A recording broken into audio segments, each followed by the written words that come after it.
Bienvenidos a la tercera parte del curso de C++. En esta lección vamos a aprender qué son las variables, cómo se utilizan y qué tipos de variables hay. Bien, para empezar, la variable es una dirección de memoria que se aparta para un dato que se va a tomar del usuario o ya sea el programador lo va a ingresar. En Borland C++ tenemos tres tipos de variables que son las más relevantes: las variables tipo int, las variables tipo char y las variables tipo float. Ahorita mismo vamos a explicar qué es la variable int y les voy a explicar con un ejemplo. Para empezar, las variables int, como su nombre lo indica, se declaran como int, con minúsculas. Y tenemos que, a la par de una variable o para que esa variable tenga un ID, tenemos que colocarle un nombre. ¿Ok? En este caso yo coloqué X, pero puede ser cualquier letra, incluso una frase, no importa, pero esa variable es la que tenemos que recordar en todo nuestro código que vayamos a desarrollar. Para empezar, la variable de tipo int solo almacena números enteros reales, ¿ok? Si ingresamos un carácter nos va a tirar un error. Más adelante les voy a enseñar este error.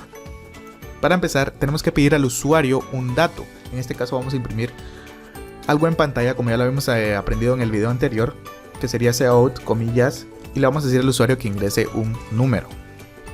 ¿Ok? Dos puntos, dejamos un espacio y cerramos comillas para que se mire más estético, y cerramos con punto y coma, como es una instrucción simple. Bien, si ejecutamos este código, nos debería tirar el texto y nos debería dar una pausa para que ingresemos un número. Pero ¿qué pasa si ingresamos un número? Se cierra la consola automáticamente. ¿Por qué? Porque nos hace falta una función muy importante, que es la de capturar el dato, que se hace con la función cin. Y se declara con signos mayor. A diferencia del cout, que es con signos menor, esta es con signos mayor. Bien, entonces esta función nos va a servir para capturar un dato, a diferencia de cout, que nos sirve para imprimir algún dato o alguna frase. Bien, entonces tenemos que capturar. ¿Qué vamos a capturar? Vamos a capturar la variable que acabamos de declarar arriba. ¿Ok? Entonces, si ejecutamos este código, si ponemos un número, ya nos lo capturó, pero no nos está mostrando nada. ¿Por qué? Porque solo en el código decimos que lo capture y que ahí termina el código. ¿Cómo hacemos para mostrar lo que está almacenado en esta variable? Pues simple, con otro cout vamos a imprimir cout x, punto y coma. En este caso, entonces, si colocamos un 5, nos va a imprimir abajo de eso un 5. ¿Y cómo hacemos para que se mire más estético? Le podemos agregar un texto. ¿Cómo hacemos eso? Primero,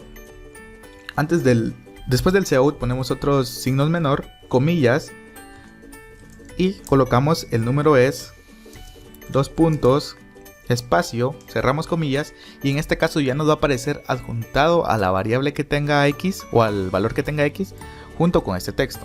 Por ejemplo, si ingresamos un 5, nos va a aparecer el número 5, pero si se dan cuenta se mira todo junto en la consola. ¿Cómo hacemos para dejar un espacio? Pues hay dos formas de dejar un espacio.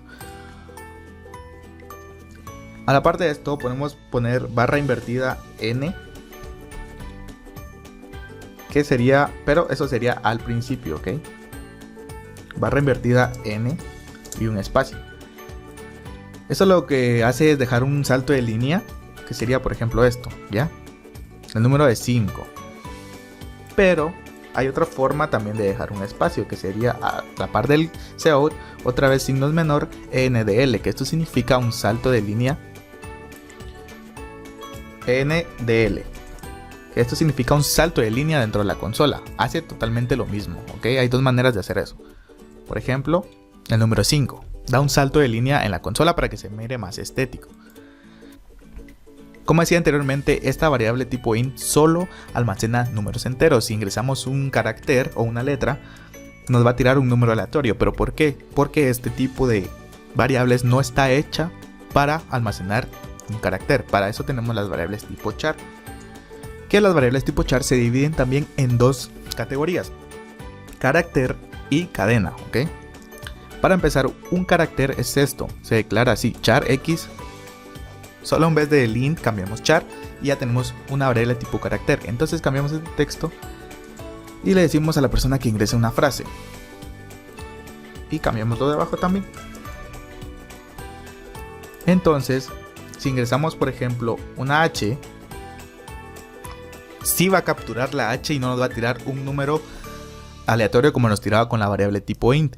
Y diferencias entre almacenar datos, almacenar números entre char y entre int es que si almacenamos un número en una variable de tipo int, vamos a poder operar esos números, por ejemplo una suma, una resta, una multiplicación, una división. Si almacenamos un número en una variable char, que sí se puede hacer, solamente se va a convertir en un texto y no vamos a poder operar ese número. Por ejemplo, un 7 no tiene problema de almacenar. ¿Por qué? Porque ese 7 lo convierte a un texto y lo almacena en la variable de tipo char, pero cuando jalemos ese 7 no lo vamos a poder operar con otro número. En cambio, con las variables tipo int sí se puede hacer.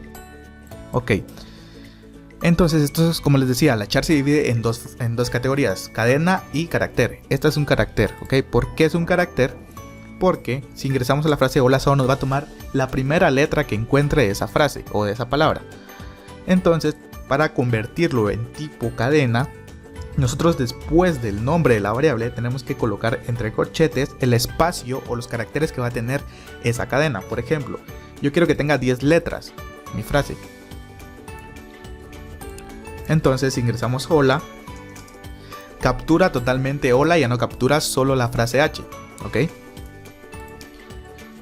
Y muy importante, con este tipo de cadenas no se leen con la variable, con la función cin, sino que se leen con otra función. Ahora, la diferencia entre leerlo con la variable sin es que si dejamos un espacio, por ejemplo, así, solo va a tomar hasta donde esté el espacio y después de lo que esté el espacio no lo va a tomar. Pero eso vamos a irlo viendo más adelante en otra lección del curso.